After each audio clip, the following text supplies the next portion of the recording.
బాషా. మాణిక్ బాషా. ఏంటి విషయం తమ్ముడు? నాతో ఏదో మాట్లాడాలన్నావట. ఏమన్నా సహాయం కావాలా? చెప్పు, ఏం కావాలని చేస్తాను.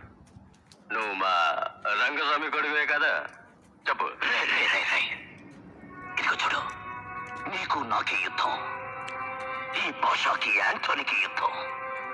నువ్వు చావాలి లేదా నీ చావాలి, నీ వాళ్ళు చావాలి లేదా నా వాళ్ళు చావాలి.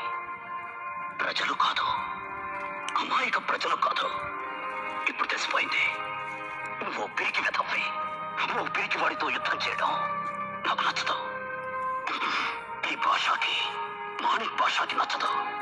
ముగిస్తాను ముగిస్తాను. ఇంకా ఇంకా 7 రోజుల్లో నీ కథ ముగిస్తాను.